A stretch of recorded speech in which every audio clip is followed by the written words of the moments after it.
Right, ఇక ఇదే అంశానికి సంబంధించి మరిన్ని డీటెయిల్స్ యాదగిరి అందిస్తారు. యాదగిరి, స్థానిక ఎన్నికల నోటిఫికేషన్ అప్డేట్స్ ఏంటి?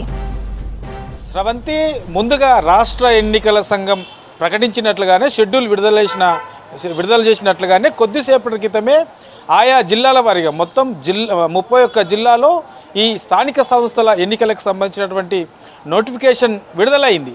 ఇక ఇవాల్టి నుంచి ఈ మొదటి విడత ఎంపీటీసీ జెడ్పీటీసీ ఎన్నికలకు సంబంధించినటువంటి ప్రక్రియకు సంబంధించి ఇవాల్టి నుంచి నామినేషన్ల ప్రక్రియ ప్రారంభమైంది. ఇక ఇవాల్టి నుంచి 3 రోజుల పాటు కూడా ఈ నామినేషన్ల ప్రక్రియ ఉంటుంది. ఈ నెల 11 వరకు, అంటే ఇవాళ ఆల్రెడీ ఈ నోటిఫికేషన్ వచ్చింది కాబట్టి ఇక నామినేషన్ ప్రక్రియ కూడా ప్రారంభమైంది. ఇవాల్టి నుంచి ఈ నెల 11 వరకు, అంటే 3 రోజుల పాటు కూడా ఈ నామినేషన్ల ప్రక్రియ కొనసాగనుంది. మొత్తం మొదటి విడతలో 2965 ఎంపీటీసీ స్థానాలకు, తర్వాత 292 జెడ్పీటీసీ స్థానాలకు ఈ నామినేషన్ల ప్రక్రియ మొదలైంది. ఇక ఈ మొదటి విడతకు సంబంధించినటువంటి ఎన్నికలు ఈ నెల 23న ఈ మొదటి విడతకు సంబంధించినటువంటి ఎన్నికలు జరగనున్నాయి. తర్వాత రెండో విడతకు సంబంధించి ఎంపీటీసీ జెడ్పీటీసీ రెండో విడత ఎన్నికలకు సంబంధించి ఈ నెల 27న ఎన్నికలు జరగనున్నాయి. సో ఈ 2 విడతల్లో జరిగినటువంటి ఎన్నికలకు సంబంధించినటువంటి ఫలితాలు నవంబర్ 11న దీనికి సంబంధించినటువంటి ఫలితాలు ప్రకటించనున్నారు. సో మొదటి విడతల్లో 2 విడతల్లో కలిసి మొత్తం, అంటే ఎంపీటీసీ జెడ్పీటీసీ మొత్తం ఈ 2 విడతల్లో ఈ ఎన్నికలు నిర్వహించున్నారు. ఇక మొదటి విడతకు సంబంధించి ఇవాల్టి నుంచి 11 వరకు ఈ నామినేషన్ల ప్రక్రియ కొనసాగున్నది. ఇక చెల్లుబాటు అవి కొన్ని, అంటే ఈ నామినేషన్ల ప్రక్రియకు సంబంధించిన దాంట్లో కొన్ని తప్పులు ఉండడం వల్ల, లేదంటే కొన్ని కరెక్ట్ పత్రాలు లేని కారణంగా కొన్ని చెల్లుబాటు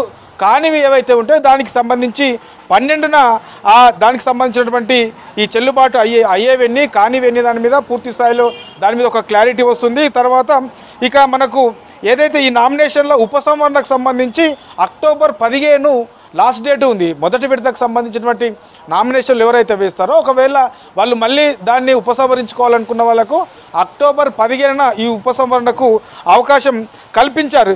ఇక పోటీ చేస్తున్న అభ్యర్థులకు సంబంధించినటువంటి జాబితా కూడా ఎవరైతే ఆ నామినేషన్లకు సంబంధించినటువంటి ఉపసంహరణ చేసుకుంటారో అదే రోజు వాళ్ళని తొలగించిన తర్వాత, వాళ్ళని తీసేసిన తర్వాత ఇక ఎంతమంది అభ్యర్థులు బరిలో ఉన్నారనే దాని మీద అదే రోజు, అంటే అక్టోబర్ 15నే దీని మీద ఒక ప్రకటన చేయనున్నారు. సో ఇట్లా మొదటి విడతకు సంబంధించినటువంటి ప్రక్రియకు సంబంధించి ఇవాల్టి నుంచే ఈ నామినేషన్ల ప్రక్రియ మొదలైందని చెప్పొచ్చు. ఇక రెండో విడతకు సంబంధించినటువంటిది ఈ నెల 27న ఎన్నికలు ఉన్నాయి కాబట్టి ఈ మొదటి విడత ప్రక్రియ పూర్తి కాగానే రెండో విడతకు సంబంధించినటువంటి ఎన్నికలు నిర్వహించనున్నారు. ఇది ఎంపీటీసీ జెడ్పీటీసీలకు సంబంధించినటువంటి ప్రక్రియ. ఇక ఈ 2 దశల్లో, ఈ 2 విడతల్లో ఎంపీటీసీ జెడ్పీటీసీ ఎన్నికలు పూర్తి కాగానే ఇక 3 విడతల్లో సర్పంచ్ ఎన్నికలకు సంబంధించినటువంటి ప్రక్రియ ప్రారంభంగా కాబోతుంది.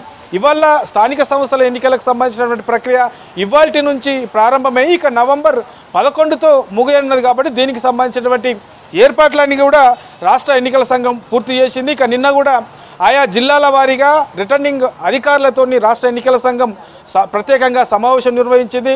ఆ సమావేశంలో ఎన్నికల ఈ ప్రక్రియకు సంబంధించినటువంటి ఏర్పాట్లు, తర్వాత నామినేషన్లకు సంబంధించినటువంటి అంశాలు, తర్వాత అభ్యర్థులకు సంబంధించి ఈ నామినేషన్ల దాఖలు విషయంలో ఎట్లాంటి పత్రాలు తీసుకోవాలి, ఎట్లాంటి జాగ్రత్తలు తీసుకోవాలి, అందులో ఈ నామినేషన్ దాఖలు విషయంలో ఏమైనా తప్పులుంటే అభ్యర్థులకు మళ్ళీ వాటిని ఎట్లా చెప్పాలి, వాళ్ళకి ఎన్ని రోజులు అవకాశం కల్పించాలి. సో ఇట్లా ఈ పూర్తి స్థాయిలో ఈ అన్నిటి అంశాల్లో కూడా నిన్న రాష్ట్ర ఎన్నికల సంఘం ప్రత్యేకంగా వీడియో కాన్ఫరెన్స్ నిర్వహించి పలు కీలకమైనటువంటి సూచనలు జిల్లా స్థాయి అధికారులకు సూచనలు చేశారు. కాబట్టి ఇవాటి నుంచి ఇక పూర్తి స్థాయిలో 31 జిల్లాలో ముందుగా రాష్ట్ర ఎన్నికల సంఘం ప్రకటించినట్లుగానే 31 జిల్లాలకు సంబంధించినటువంటి నామినేషన్ల ప్రక్రియ మొదలైంది.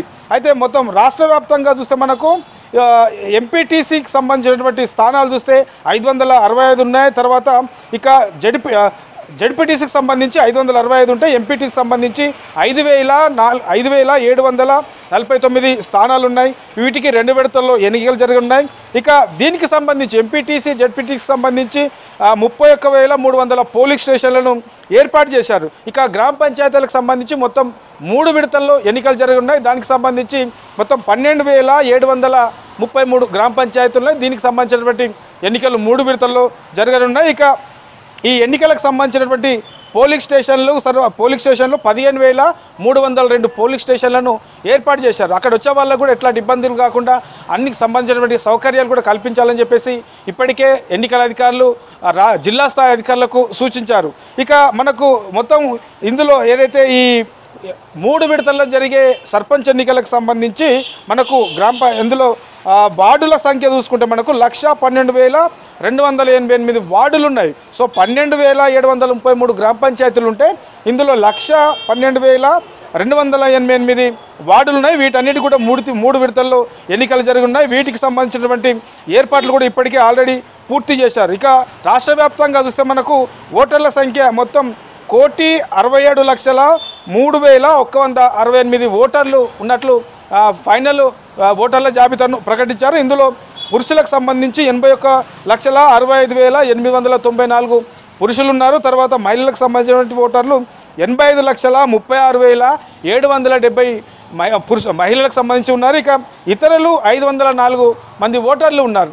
సో ఇప్పటికీ ఈ ఓటర్లకు సంబంధించి తర్వాత పోలింగ్ స్టేషన్లకు సంబంధించి అక్కడికి వచ్చే ఓటర్ల సౌకర్యాలకు సంబంధించి తర్వాత అభ్యర్థుల నామినేషన్లకు సంబంధించి ఇట్లా అన్ని రకాల ఏర్పాట్లన్నీ కూడా పూర్తయ్యాయి. సో ఇవాల్టి నుంచి ఈ నామినేషన్ల ప్రక్రియ ప్రారంభమవుతుంది కాబట్టి మొదటి విడతకు సంబంధించి ఎక్కడ కూడా ఎలాంటి ఇబ్బందులు రాకుండా సక్సెస్ఫుల్గా నామినేషన్ల ప్రక్రియ పూర్తి కావాలి. తర్వాత ఎన్నికల ప్రక్రియ పూర్తయ్యే విధంగా నిన్న పలు కీలకమైనటువంటి సూచనలు చేశారు. కాబట్టి ఇక ఇవాళ మధ్యాహ్నం కూడా ఏదైతే బీసీలకు 42% రిజర్వేషన్లు కల్పిస్తామని చెప్పేసి ప్రభుత్వం చెప్పిందో ఆ దిశగానే ఆ లక్ష్యంతోనే ఈ 42% రిజర్వేషన్ల అమలు కోసం అన్ని ప్రయత్నాలు కూడా ప్రభుత్వం చేస్తూ ఉన్నది. కాబట్టి ఇక నిన్న జరిగినటువంటి విచారణలు కూడా ఎవరైతే ఈ ప్రత్యేకంగా జీవో తీసుకొచ్చారో జీవోకు సంబంధించి దాన్ని సవాల్ చేస్తూ పిటిషన్ దాఖలు చేశారో నిన్న జరిగినటువంటి విచారణలో ఇవాళ నోటిఫికేషన్కి సంబంధించినటువంటి దానికి స్టే ఇవ్వాలని చెప్పేసి వాళ్ళు అడిగినప్పటికీ హైకోర్టు నో చెప్పింది. కాబట్టి ఇవాళ నుంచి ఈ ప్రక్రియ ప్రారంభమైంది. ఇక మధ్యాహ్నము ఇవాళ 2:15కు మరోసారి ఈ బీసీలకు 42% రిజర్వేషన్లు ఏదైతే ఉందో దాని మీద విచారణ కొనసాగున్నది. కాబట్టి ఆ విచారణలో హైకోర్టు నుంచి ఎలాంటి సూచనలు వచ్చే అవకాశం ఉంటుంది, హైకోర్టు తీర్పు ఏముంటుంది అనేది ఒక పక్క ఉత్కంఠ ఉన్నది. సో ఉత్కంఠ ఉన్నప్పటికీ నిన్న స్టే ఇవ్వలేదు కాబట్టి ఇక ప్రభుత్వానికి సానుకూలంగానే తీర్పు వచ్చే అవకాశం ఉందనేది పెద్ద ఎత్తున చర్చ జరుగుతూ ఉన్నది. ఒకవేళ అదే కనుక జరిగితే సో ఇక ఇవాళ ప్రకటించినటువంటి నోటిఫికేషన్ ప్రకారమే పూర్తి స్థాయిలో ఈ స్థానిక సంస్థల ఎన్నికలు పూర్తయ్యే అవకాశం అయితే ఉంటుంది.